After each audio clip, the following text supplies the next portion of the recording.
진리를 사랑하시고 예수님의 재림을 기다리시는 성도 여러분, 안녕하십니까? 예수님의 재림 전에 있을 예언의 큰 사건 중에 사단이 자신의 세력을 통해 큰 이적을 행사하여 온 세상의 사람들을 미혹한다는 그 말씀을 보겠습니다. 계시록 13장 13절입니다. 큰 이적을 행하되 심지어 사람들 앞에서 불이 하늘로부터 땅에 내려오게 하고. 이 말씀이 어떻게 성취될까요? 하늘에서 불이 내려온 이 장면은 성경에서 많이 나온 장면입니다. 창세기의 아벨의 제물을 연락받으신 증거로 하늘에서 불이 내려 그 제물을 태웠습니다. 또 왕상 18장을 보시면 엘리야와 바알 선지자의 대결에서 하나님이 엘리야가 바친 제물을 하늘에서 불이 내려 태운 장면 등이 있습니다. 이렇게 하늘에서 불이 내려 제물을 태운다는 것은 하나님의 축복이 임했다는 것을 의미합니다. 그러나 사단도 하나님의 허락하에 하늘에서 불을 내리게 할 수가 있습니다. 사단은 왜 하나님처럼 하늘에서 불을 내리게 하는 이 거짓된 이적을 행사하는 것일까요? 먼저 그 이유를 알기 전에 계시록 13장의 핵심은 온 인류에 임할 짐승의 표 사건입니다. 예수님의 재림의 징조 가운데 가장 확실하고 가장 확실한 징조가 짐승의 표입니다. 즉 일요일 법령 제정이 될 것을 가르쳐 보여주고 있는 내용이 계시록 13장입니다. 하늘에서 불이 땅에 내려온 이 큰 이적은 곧 일요일 법령을 제정하는 데 결정적인 사단의 이적이 되는 것입니다. 계시록 13장의 예언의 핵심은 창조주의 기념일이요 구속과 성화의 표징인 안식일을 대신해 인간의 법률로 첫째 날 일요일을 제정하여 하나님께 이 날에 경배 드리는 것이 핵심입니다. 그리고 제정된 일요일 법령에 굴복하지 않은 사람을 며칠든지 죽이기까지 한다는 내용입니다. 그리고 그 핍박한 순간부터 시작해서 2년 이내 그리스도의 재림이 이루어지기 때문에 성경 예언 가운데 가장 중대한 사건이 되는 것입니다. 계시록 13장에 게시된 짐승의 표 제정은 이 세상에 어떤 불가역적인 일이 일어나서 그 상황을 해결하고자 1월 법령에 대한 필요성이 미국 내 기독교 단체 중심으로 시작해서 세상의 모든 나라 족속 방언 백성들로 확산되어 지지받아 법을 만들게 될 것을 알려주고 있습니다. 그렇다면 오늘날 마지막 때 계시록 13장 계시 장면 중에 어떤 예언의 말씀이 오늘날 성취 진행 중일까요? 이것을 아는 것이 대단히 중요합니다. 그러나 주님의 백성이 경성해야 할 것이 있습니다. 일반적으로 하나님의 예언이 언젠가는 성취되겠지, 또 예수님이 언젠가는 오시겠지, 이를 법령이 언젠가 내리겠지라는 막연하게 믿는 것은 결코 셋째 천사 기별의 예수 믿음이 아닙니다. 셋째 천사 기별의 예수 믿음은 참으로 믿는 것입니다. 살아있는 참 믿음이란 실상의 믿음입니다. 눈에 보이지 않아도 지금 내 눈으로 보는 것처럼 믿는 것을 의미합니다. 이런 실상의 산 믿음이 형성되려면 하나님의 증거의 말씀과 함께 기도와 함께 부지런히 말씀을 연구하고 우리의 의의 교사이신 성령님의 가르침에 의한 깨달음이 있을 때 셋째 천사의 기별에 포함된 예수 믿음이 형성되는 것입니다. 그리고 진리의 말씀 가운데 역사하시는 성령님의 깨우침에 따라 하나님의 모든 축복과 예수님의 재림은 조건적이라는 사실을 알게 될 것입니다. 그리고 하나님과 협력하는 복음사업이 무엇인지 실상적으로 경험하게 될 것입니다. 그 재림의 조건이라는 것은 오늘날 라오디게아 교회, 이 교회 시대의 성도들이 안식일 개혁과 성도 자신의 마음을 하늘 성소에 고정하고 조사 심판의 이 때에 죄를 버리는 특별한 일과 함께 셋째 천사 기별을 온 세상에 경고한 사업이 재림의 조건입니다.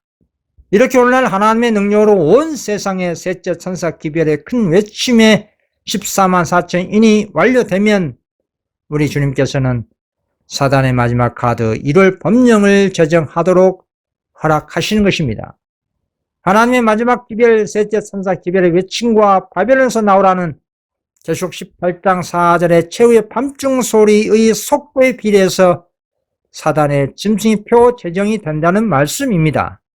무슨 말이냐면 심판장 되시는 우리 하나님께서는 어느 한쪽에만 유리하게 싸움이 되도록 하는 것이 아니라 선악간의 싸움이 공정하게 이루어지게 한다는 것입니다.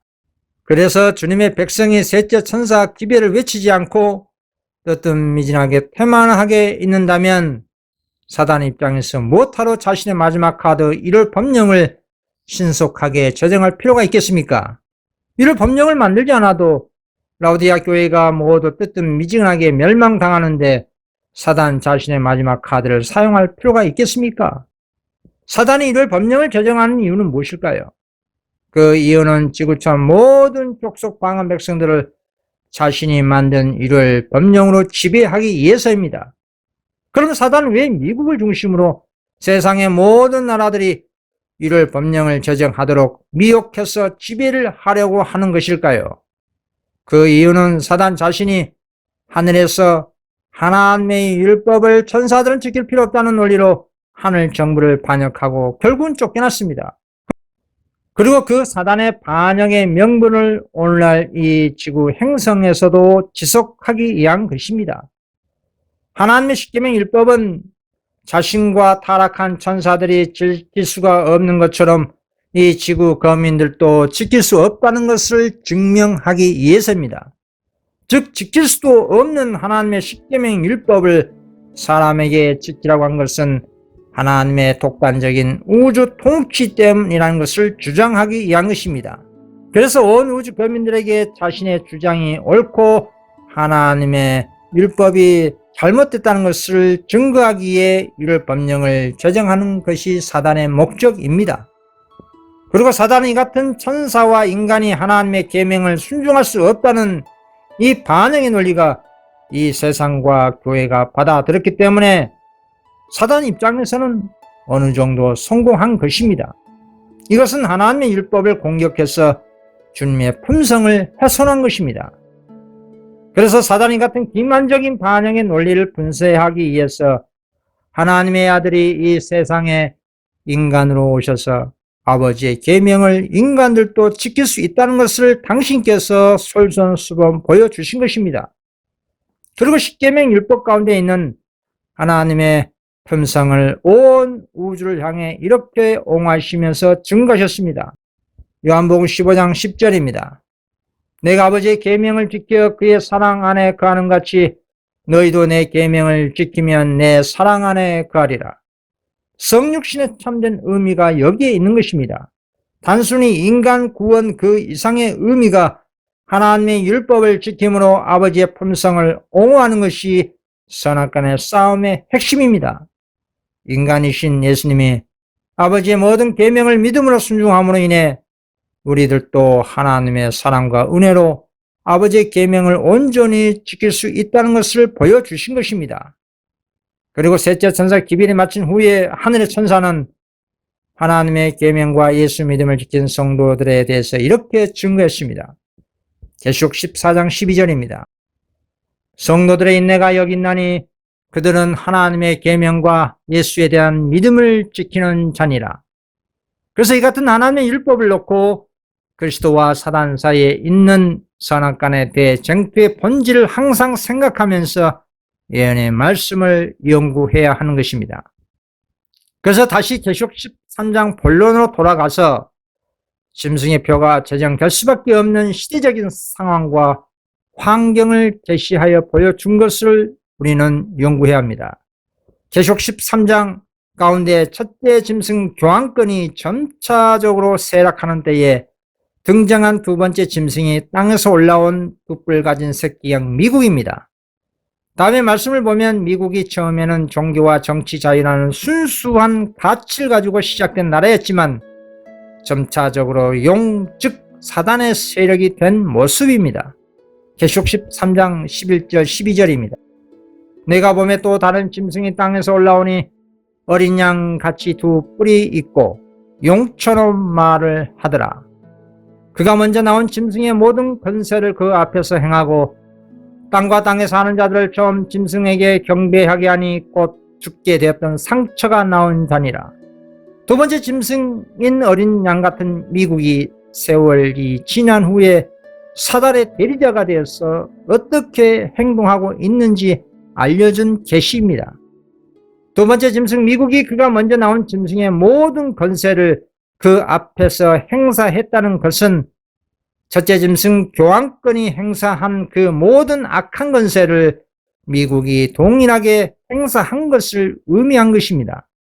그리고 두 번째 짐승 미국이 땅에 사는 모든 사람들을 처음 짐승 교황권에게 경배하게 한다는 내용입니다.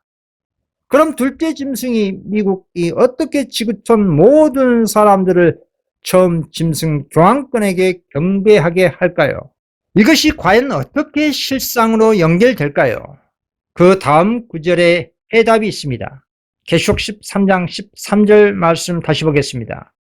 큰 이적을 행하되 심지어 사람들 앞에서 불이 하늘로부터 땅에 내려오게 하고, 미국이라는 이 둘째 짐승이 큰 기적을 행사하는데 사람들이 보는 가운데 하늘에서 불이 땅에 내려오게 한다는 것입니다.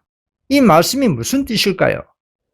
미국이라는 이 나라가 단순히 사람들을 속이는 일반적인 강신수를 의미한 것이 아닙니다. 여기에 예언된 것은 누구나 알 수 있는 마술 같은 그런 속임수가 아니라는 것입니다. 속이는 일에 6천년 역사의 오랜 경험을 가진 사단은 온갖 불의와 상황 속에 있는 사람들을 다양하게, 교활하게, 그리고 상상을 초월하게 우리를 속일 수가 있는 것입니다. 우리 주님께서도 말세의 재림의 징조 가운데 사단의 표적이 있을 것을 이렇게 말씀하셨습니다. 마태복음 24장 24절입니다. 거짓 그리스도들과 거짓 선지자들이 일어나 큰 표적과 기사를 보여 할 수만 있으면 택하신 자들도 미혹하리라. 그렇습니다. 예수님께서는 택함 받는 자도 얼마든지 사단의 초자연적인 표적에 미혹당할 수가 있다는 것을 미리 경고하신 것입니다. 미국이라는 세계적인 영향력을 가진 이 세력을 통해 사단이 초자연적인 역사를 행사할 것을 의미합니다. 큰 이적과 하늘에서 불이 내려오게 하는 것은 분명한 사단의 이적입니다. 이 계시에서 말씀하신 큰 이적은 첫 번째로 천재지변입니다. 오늘날 기후 재난을 의미한 것이라 이 말입니다. 욥기를 보시면 사단의 큰 이적이 나옵니다. 하나님께서 사단에게 욥에 대해서 이렇게 증거하셨습니다. 욥기서 1장 8절입니다. 여호와께서 사단에게 이르시되 내가 내 종 욥을 주의하여 보았느냐. 그와 같이 온전하고 정직하여 하나님을 경외하며 악에서 떠난 자는 세상에 없느니라. 그러나 사단은 아무 까닭 없이 욥이 하나님을 경외하겠습니까? 라고 주님께 도전했습니다. 욥이 주님을 경외하는 이유는 주님께서 욥에게 물질적으로 축복하시니 욥이 거기에 대한 담례로 경외한 것이 아닙니까? 욥에게 주의 손을 펴서 그의 모든 소유물을 치시면 틀림없이 주를 향하여 욕하지 않겠습니까? 라고 사단은 욥의 믿음을 시험해보면 알 수 있을 것이라고 주님께 도전한 것입니다. 주님께서는 사단이 욥의 몸에 손대지 않는 조건부로 사단의 도전을 받아들였습니다. 주님께 허락받은 사단은 자신의 대리자인 강도떼가 욥의 소와 나귀를 빼앗고 욥의 종들을 죽이게 했습니다. 그리고 또 불이 하늘에서 떨어지게 하는 천재지변을 통해 욥의 양과 종들을 태워버렸습니다. 그리고 이어서 갈대아 사람들을 충동질시켜 욥의 낙타를 빼앗고 칼로 종들을 죽였습니다. 이것으로 끝나지 않고 큰 바람이라는 천재지변을 통해 욥의 자식들이 잔치하고 있는 그 집을 무너지게 해서 모두 죽게 했습니다. 참으로 충격적인 재앙이 연속적으로 일어난 것이었습니다. 그렇습니다. 사단은 욥의 믿음을 좌초시키기 위해서 악인들과 천재지변을 이용한 것이었습니다. 욥에게 행사한 그런 천재지변이 오늘날 전 세계적으로 일어나고 있는 기후재난입니다. 이것은 사단이 행사하고 있는 큰 이적이라고 하는 것입니다. 이 같은 사단의 큰 이적은 계시록 16장의 7재앙의 때의 최고 결정으로 이루어지게 될 것입니다. 사단은 얼마든지 태풍을 일어나게 해서 세상에 재난을 입히고 하늘에서 번개와 같은 불이 내려오게 할 수가 있습니다. 그런데 이 같은 천재지변을 누가 한다고 사람들은 믿습니까? 신자 비신자 할 것 없이 모든 사람이 하나님이 천재지변을 일으켜서 우리 사람들 하여금 고통을 주고 있다고 믿게끔 하는 것이 사단의 의도입니다. 한마디로 하나님의 품성을 잔인한 하나님, 무서운 하나님으로 온 세상 사람들에게 오해하게 만들기 위한 것이라 이 말입니다. 그리고 이 같은 하나님의 품성의 오해가 온 세상에 먹구름처럼 덮고 있는 것이 현재의 실상입니다. 그리고 두 번째로 사단이 하늘에서 불이 내려오게 하는 초자연적인 천재지변과 달리 현대 과학 기술에 의한 방법으로 사람들을 미혹하는 것이 또한 사단의 큰 이적입니다. 향후의 세상은 갈수록 더 황폐하게 될 것을 성경은 예언합니다. 계시록 16장을 보시면 이 땅과 바다와 강과 하늘의 태양이 큰 재앙의 도구가 되어서 인간에게 고통을 주는 내용들입니다. 무슨 말이냐면 지구 행성이 지금처럼 살기 힘든 행성이 된 가장 큰 원인이 화석 연료 사용으로 인한 온실가스 증가로 인해 지구온난화가 되고 있다고 모든 나라의 과학자들이 이구동성으로 주장합니다. 그렇다면 화석 연료를 대체할 환경에너지를 개발해서 사용할 수밖에 없다는 것 또한 세상 모든 나라에서 내놓은 해결책입니다. 그리고 그 해결책 중에 최고의 환경에너지가 인공태양일 것입니다. 꿈의 에너지, 평화의 에너지, 영원한 환경에너지라고 추앙받는 이 에너지가 핵융합 에너지라고 전 세계 모든 나라 과학자들이 주장하고 있고 지금 개발하여 향후 상용화될 것을 예견하고 있습니다. 지구 개국 이래 인류 역사적으로 최고의 발명품이 영원토록 오염없는 환경에너지를 전 세계가 값싼 비용으로 상용화가 된다면 아마도 지상 천국 시대라고 모든 사람이 자부하게 될 것입니다. 그 같은 시대가 도래하게 되면 모든 나라 족속 방언 백성들은 이 세상을 지상 천국으로 미혹하는 데 최고의 방법이 되는 것입니다. 이 같은 미혹의 일을 사단이 미국을 통해 역사하게 될 것이라는 것입니다. 그 말씀을 다시 보겠습니다. 계시록 13장 13, 14절입니다. 큰 이적을 행하되 심지어 사람들 앞에서 불이 하늘로부터 땅에 내려오게 하고 짐승 앞에서 받은 바 이적을 행함으로 땅에 거하는 자들을 미혹하며, 요약하자면 사단의 큰 이적은 미국이라는 자신의 큰 세력을 통해 초자연적인 천재지변과 또한 첨단 과학기술을 이용해서 모든 사람들을 미혹한다는 것입니다. 다음에 증언을 보겠습니다. 많은 사람들은 강신수를 단순히 인간의 속임수에 불과하다고 믿음으로 기만당할 것이다. 그리하여 그들이 부인할 수 없는 초자연적 능력의 표현을 목격하게 되면 그들은 기만당하고 그것을 하나님의 위대한 능력으로 받아들이게 될 것이다. 이 증언처럼 사단이 직접적으로 행사하여 사람을 멸망시키는 가장 성공적인 강신술에 대해서 일반적인 속임수에 불과하다고 사람들로 믿도록 한다는 얘기입니다. 그러나 어떤 초자연적인 현상을 보게 되면 사람들이 하나님의 능력으로 받아들이게 될 것이라는 것입니다. 이게 사단의 의도한 바입니다. 그로 인해서 하나님의 품성을 사람들 하여금 잔인한 폭군으로 오해하게 만들어 세상을 영적으로 어둡게 만드는 것입니다. 바울은 그리스도 재림 전에 있을 사단의 초자연적인 능력이 있을 것을 이렇게 증언했습니다. 데살로니가후서 2장 9절에서 10절입니다. 악한 자의 나타남은 사단의 활동을 따라 모든 능력과 표적과 거짓 기적과 불의의 모든 속임으로 멸망하는 자들에게 있으리니, 그렇다면 왜 사단은 미국이라는 자신의 세력을 통해서 천재지변과 과학기술로 사람들을 미혹하기 위해 큰 이적을 행사할까요? 이 같은 이적을 행사한 후에 어떤 말씀이 있는지 보겠습니다. 계시록 13장 14절 하단부입니다. 땅에 거하는 자들에게 이르기를 칼에 상했다가 살아난 짐승을 위하여 우상을 만들라 하더라. 계시록 13장의 두 번째 짐승은 미국은 첫 번째 짐승 교환권을 위해서 우상을 만들라고 했습니다. 한마디로 첫 번째 짐승 교환권을 닮은 짐승의 우상을 만들라고 한 것입니다. 왜 미국 정치는 교환권을 닮은 우상을 만들라고 한 것일까요?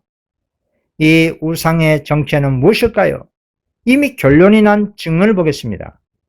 짐승의 우상은 자기의 교리를 강요하기 위하여 국권의 도움을 구함으로 생겨나게 될 배교한 개신교들의 단체를 나타낸다.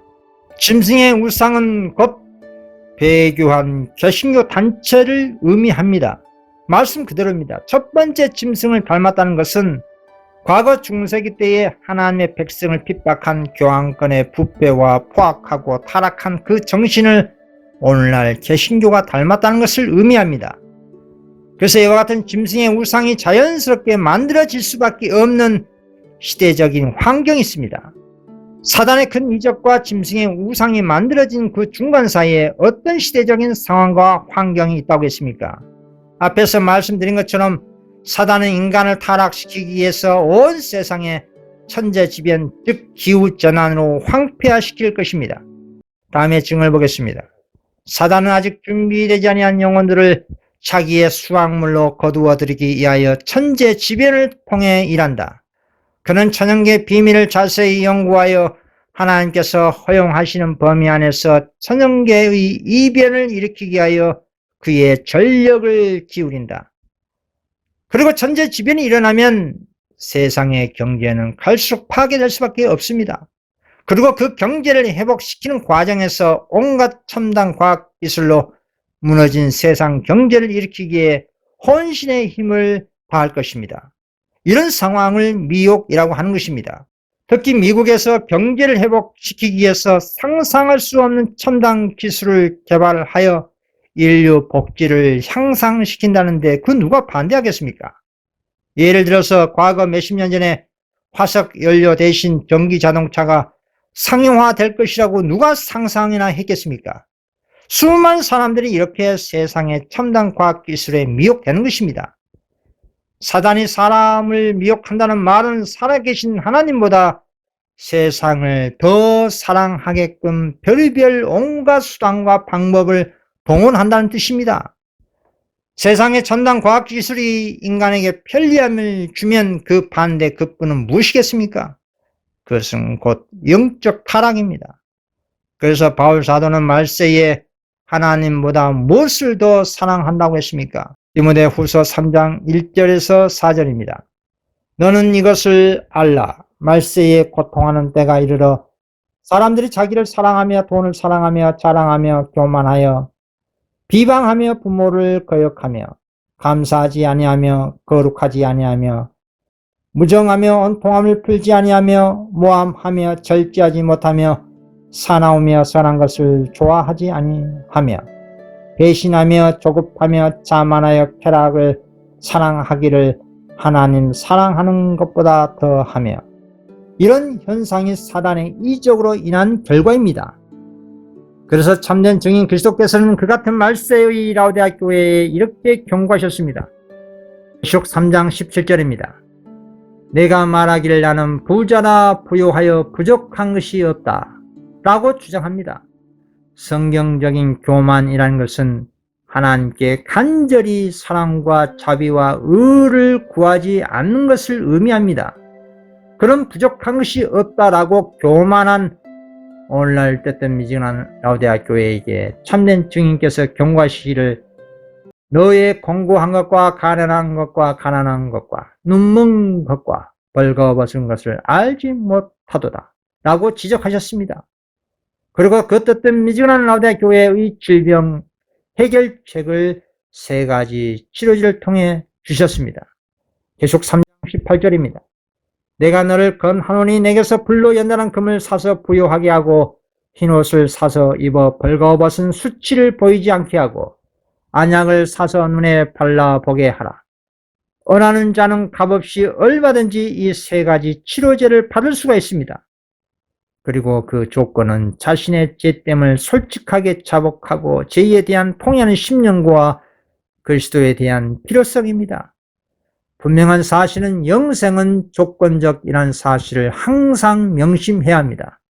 다시 계속 13장으로 돌아가서 말씀드리면 결국에 가서는 미국을 중심으로 이 세상이 더 이상 과학과 의학과 경제로 회복 불능한 상황이 될 때에 그제서 하나님께 돌아가자는 회개 운동이 일어나는 것입니다. 하나님께 돌아가자는 회개 운동을 주도한 세력이 곧 미국 내의 개신교 단체가 주도하게 될 것입니다. 이때가 짐승의 우상, 즉 미국 내의 개신교 단체 주도하에 회개 운동과 1월 법령 제정에 대한 필요성을 높이는 최고의 기회가 되는 것입니다. 또한 계속 13장 15절에 둘째 짐승 미국이 첫 번째 짐승 교황권을 닮은 우상에게 생기를 주어 말을 하게 한다는 그 예언의 성취가 되는 것입니다. 이 같은 예언 성취는 인위적으로 성취되는 것이 아니라 하나님을 떠나 사는 인간과 이 세상의 나라들이 자기 이익을 위해서 자연스럽게 예언이 성취되는 것입니다. 그리고 계속 13장 예언의 성취 막바지에 둘째 짐승 미국에서 천재 지변으로 경제가 파탄나고 세상의 온갖 범죄와 전쟁과 도덕성이 타락하고 무정부 상태로 가게 될 때에 결국에 그 원인을 누구에게 찾을까요? 다음에 증언을 보면 알 수가 있습니다. 그때의 큰 기만자는 사람들에게 이런 재난들이 하나님을 섬기는 사람들 때문에 일어나고 있다고 역설을 할 것이다. 하나님의 불쾌히 여기심을 자극한 불의에 속한 자들은 범죄자들에게 언제나 무언의 견책을 하고 있는 하나님의 계명을 순종하는 자들이 그들이 당하는 모든 재난의 원인이 된다고 비난할 것이다. 그렇습니다. 재난의 모든 원인을 하나님의 계명을 순종하는 자들 때문이라고 하는 것입니다. 사단은 예수의 증거를 가지고 하나님의 계명을 지킨 여자의 남은 자손 14만 4천인을 박멸해서 이 지구촌에 사는 모든 인류를 한 명도 빠짐없이 지배하는 것이 목적이라고 말씀드렸습니다. 계속 12장 17절입니다. 공이 여자에게 분노하여 돌아가서 그 여자의 남은 자손 곧 하나님의 계명을 지키며 예수의 증거를 가진 자들과 더불어 싸우려고 바다 모래 위에서 있더라. 이 예언도 최종적으로 그때에 온전히 성취되는 것입니다. 계속해서 증언을 읽어보겠습니다. 사람들이 이를 안식일을 범했으므로 하나님의 진노를 받고 있다는 것과 그 죄가 재난을 일으켰으므로 일요일 준수를 엄격하게 강요하기 전에는 재난이 그치지 않을 것이라고 주장할 것이다. 그리고 넷째, 계명의 요구를 가르침으로 일요일에 대한 존중심을 없애버린 자들은 사람들을 괴롭게 하는 자요 하나님의 은총과 세속적 번영을 막아버리는 자들이라고 선포될 것이다. 그렇습니다. 하나님의 참 안식일 계명을 지키는 소수의 남은 무리 14만 4천인이니 결국에는 세상의 모든 비난의 화살을 맞게 되는 것입니다. 주님의 거룩한 안식일을 참으로 지킨 적은 무리들 때문에 재난이 그치지 아니하고 세상의 경제 발전을 막는 원수라고 정죄한다는 것입니다. 결국 이런 상황과 환경이 될 때에 우리 하나님이신 그리스도께서 속히 오시게 되는 것입니다. 그러나 사단의 일요일 법령이 제정되는 동기 유발은 마지막 셋째 천사 기별과 최후의 밤중 소리가 먼저 선행되어질 때 제정된다는 사실입니다. 그래서 지금도 하나님의 천사들이 온 세상과 바벨론이 된 기독교 단체를 향해 외치는 그 음성이 그 안에 있는 신실한 백성들이 속히 나와서 예수님의 재림을 맞을 준비하라고 외치고 있는 것입니다. 계시록 18장 4절입니다. 또 내가 들으니 하늘로부터 다른 음성이 나서 이르되 내 백성아 거기서 나와 그의 죄에 참여하지 말고 그가 받을 재앙들을 받지 말라.